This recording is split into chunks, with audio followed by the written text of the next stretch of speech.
In 1996, McFarlane Toys, founded by famed comic book artist Todd McFarlane, produced the second series of toys based on the Image comic, Wetworks.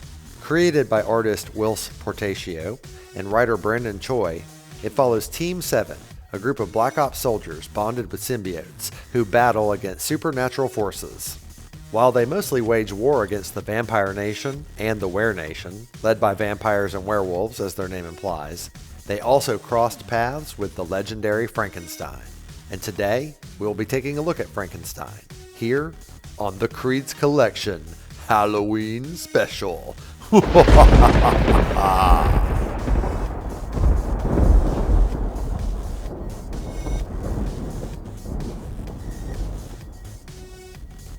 Hey, welcome back to another episode of KREED'S Collection. Today we're taking a look at Frankenstein from the 1996 toy line, Wetworks by McFarlane Toys. This is a very different review this week because I'm actually showing you a toy that's still in the package. So here in the front you can see his accessories. He has his battle staff and the wolf skull right there, as well as his loincloth right here. Down at the bottom of the card we can see the Wetworks logo. It looks really good, and overall the packaging is nice. Very reminiscent of all the McFarlane Toys packaging of this era. Here on the back you can see other figures in the line, as well as other lines that McFarlane Toys produced. And down here you have Frankenstein's file card.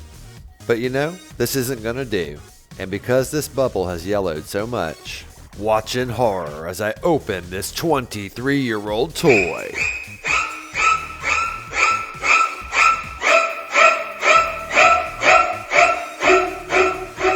Just kidding. I think I'll use this instead. So the best way I found to do this is to make an incision across the top, come down the side, and then across the bottom. Close up your blade, and you can open it almost like a book.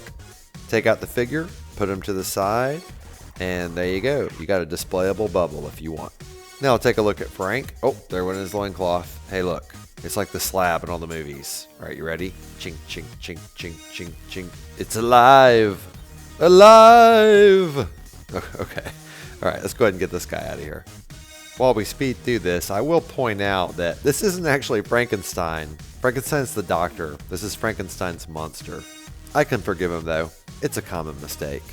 And you can also put the tray back inside the bubble once you get the figure out. Alright, now we're going to get into the decaying meat of this episode. This version of Frankenstein has been trapped in a sleep for ages and was freed from an icy mountain tomb by an earthquake. Shunned by man and lonely from a lifetime spent in solitude, this mighty and terrifying creature now roams the night in search of a mate and a purpose to his tortured existence.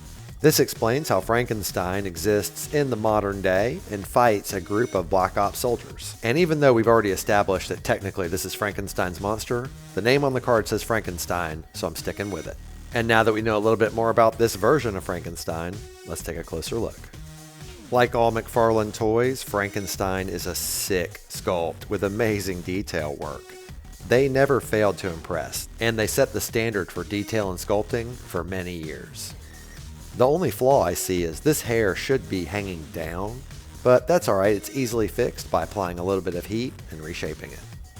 And while we're on the subject of his hair, I love how long it is, because if he was sleeping in a tomb for eons, it definitely would have grown out. So it's a cool attention to detail.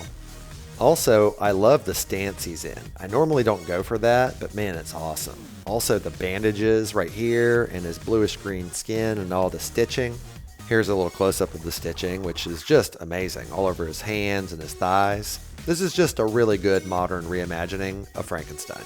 But I do have to say, bluish green skin, bandages, a skull staff, it all seems pretty familiar. Can you believe this guy? His skin looks like a cross between yours and mine. And he stole your staff. And he stole your bandages. And he's decaying like both of us. No originality anymore. Now I'll take a look at some of Frank's accessories, like his loincloth. It looks like it was sewn together here in the front, which I think is a nice touch. And it's also got a really nice fur texture, like it was made from an animal pelt. Right there on the sides, the clasp, and that pops open, and that's how you slip it around his waist. Now let's take a look at his battle staff. I don't know where you get a bone like this from. It's gigantic. I guess it's a dragon tail. I don't know if dragons exist in Wetworks, but if they do, I bet that's where he got it. And this rib cage is amazing. It's a really scary looking accessory that I love. And here's his included wolf skull as well, which is pretty nice looking. And it's got a hole here on the top, and you can stick it onto the battle staff through that hole. I'm really not sure why these are two separate elements, but hey, it's still pretty cool. And one final tiny detail on the staff is this loop right here. You actually stick it on his thumb when you put it in his hand, just like that. I scoured the figure looking for a copyright date, but I couldn't find one. So instead I thought I'd show you the gray version of Frankenstein, which is much more consistent with his look in the comic, since my greenish blue one is actually a variant. Here's Frankenstein's file card. If you'd like to read it, pause now. And now for our He-Man size comparison. Frankenstein's quite a bit taller than He-Man, but something tells me the most powerful man in the universe would have no problem with a shambling corpse. Thank you so much for taking the time to watch my toy review for Frankenstein from the 1996 toy line Wetworks by McFarlane Toys. Frankenstein seemed like a perfect pick for this year's Halloween special because to me, Frankenstein and Halloween are synonymous. And I want to take this moment to wish you a happy, spooky, but safe Halloween. If you enjoyed the video, please leave a thumbs up. And if you have any thoughts, please leave a comment. I love reading and responding to them. And while you're at it, if you haven't already, please consider subscribing.